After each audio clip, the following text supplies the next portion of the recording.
Every week, we are here for that honest talk, all about helping you on your path to personal growth and finding your life's purpose. We're focusing on an issue that leads to struggle in your professional life. This is what you fear saying to your managers. The topic for today is Dear Manager. We have letters that are full of truth. They capture your struggle. You know what you want, you know the path to take. But asking for it still feels scary and unpopular. There is fear of judgment, fear of being seen as lazy, ungrateful, or even too ambitious. So today, we read those letters or messages that were never said out loud. We are going to silence the self judgment, look closely at the fear that's holding you back, and give you the simple, clear plan to finally have that brave conversation. So let's dive in.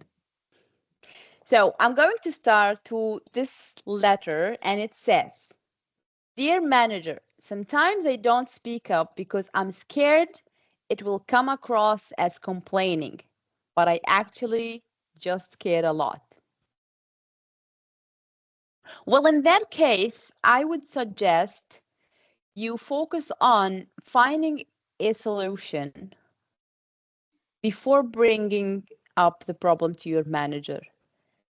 At least they won't feel that you're complaining and you tried, even if it's not a solution that would be workable or doable from your side, but you will avoid sounding complaining or at least feeling complaining. At the end, you might find the solution yourself and you won't have to bring it up to your manager. Maybe. I have one message too.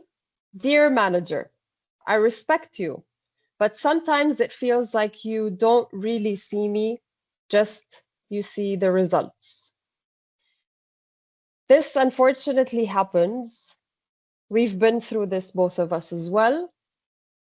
One piece of advice for this one is the actions and the results are what makes you feel seen or what should make you stand out.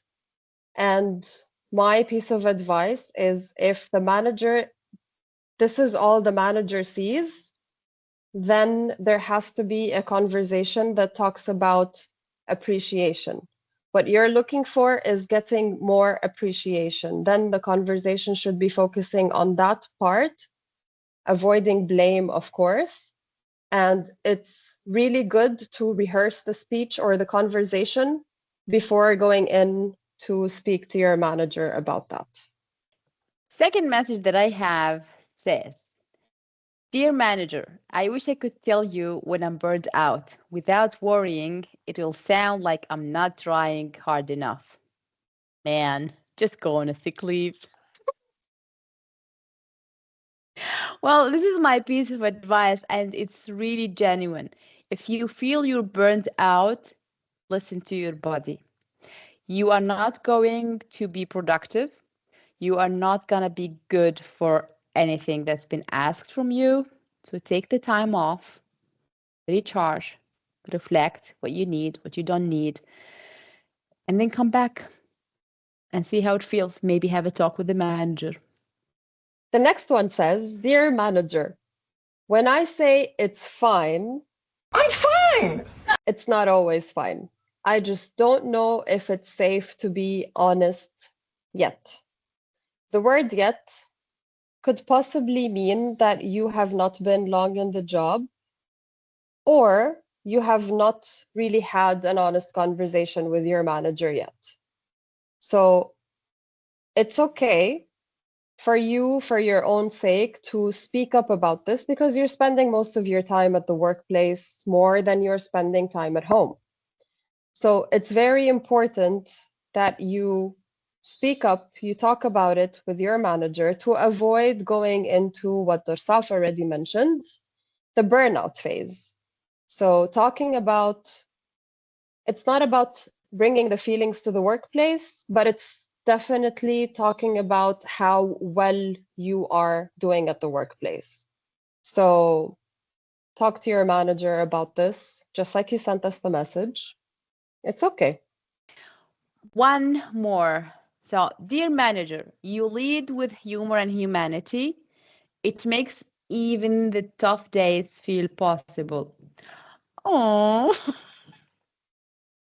well, this is sweet. And I would say that this manager is definitely a leader.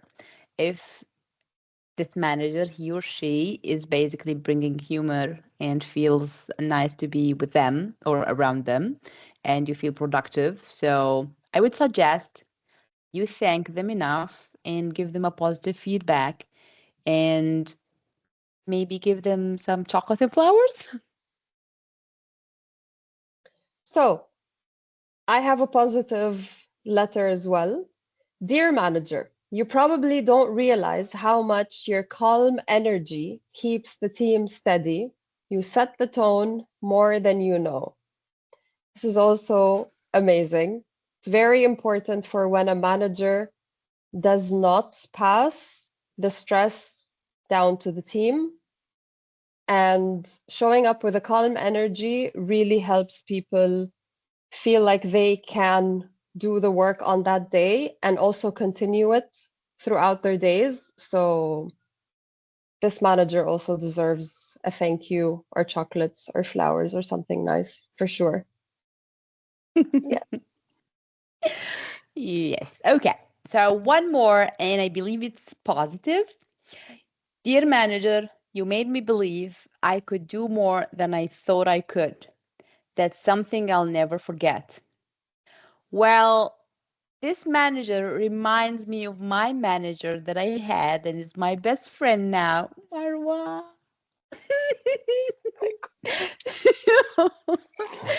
So, yes, this is so lovely, and I totally agree with the positive vibes that this message brings, that a good manager brings you or brings the best in you and make you do or make you believe that you truly can do what you thought that you cannot do. So maybe a thank you letter, and also um, do what you can do best in your job.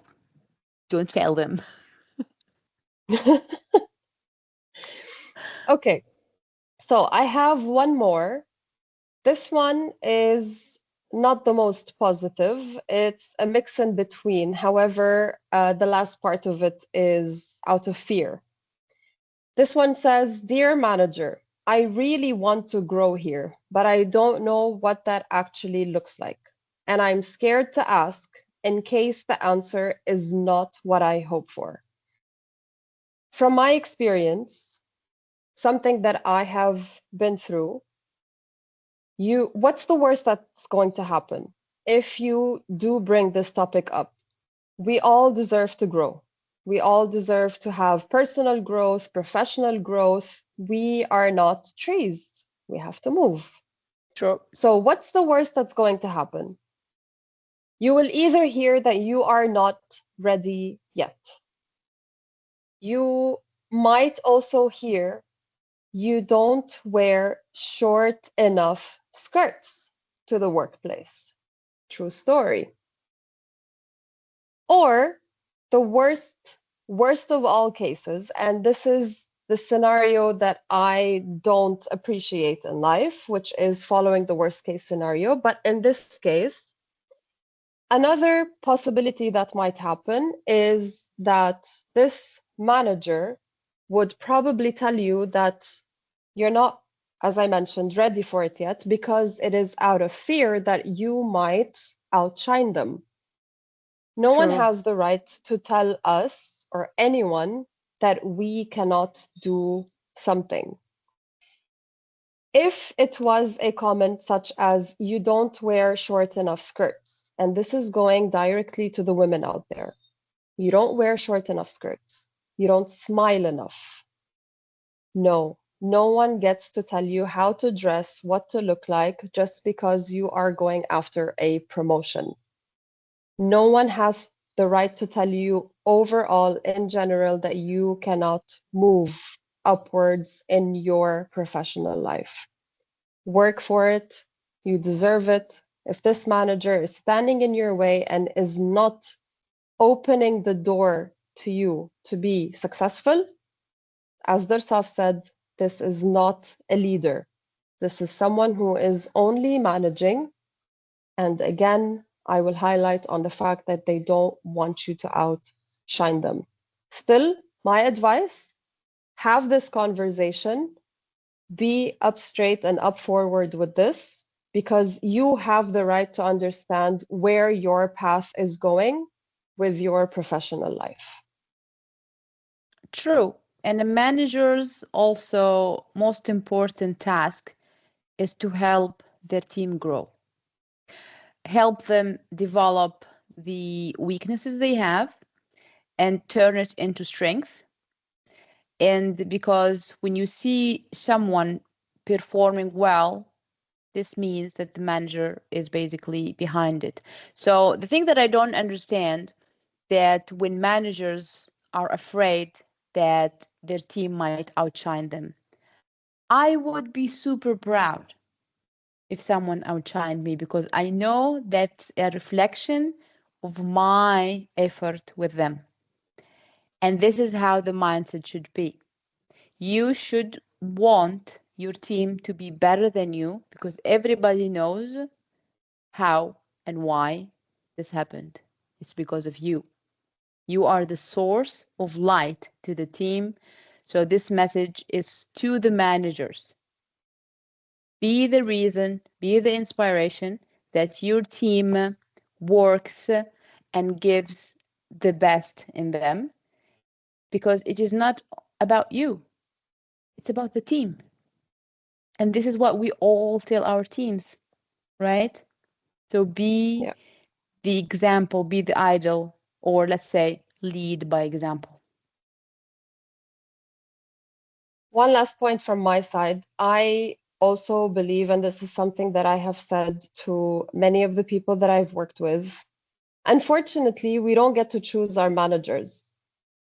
So at least let us be the ones who are setting the tone and how we deserve to be treated and how we deserve to grow. Have these conversations, be honest, of course, within the boundaries of professional respect, with respect to yourself, know your self worth, and follow your dream and follow your plan. We are all going upwards, we are all going forward. We are definitely not looking backward. So step up. Nothing bad is going to happen when you have that conversation. So you deserve to have the rewards that are coming back to you with all the hard work that you have been doing. And remember, if you feel that the place that you are in now holds you back and you have done the talk, you've opened up, and you still feel that you're not heard the way that you want, it's your sign to start looking somewhere else where the light is shining on you. Follow it, take the right steps, do not quit right away. As we always say, reflect, think, do the math, take your time, take as many interviews as possible. If the place that you are in does not fulfill your desire of growth, your need to be you and to show the best in you because you are a great person, consider finding it somewhere else because you deserve the best. Yes, you do. So if you have reached this far in the episode, we want to say thank you for everyone who sent out those messages. And for next week, our episode is going to be about long distance relationships. If you have any ideas or any suggestions or any examples that are related to that topic, please feel free to send them across on our Instagram DM. Don't forget to subscribe to our YouTube channel if you're not already, and follow us on Instagram for real series, and leave us any comments. We will appreciate it about this topic or the next topics. Again, if you have any topics you want us to highlight, share them with us and we will make them happen. Bye. Bye.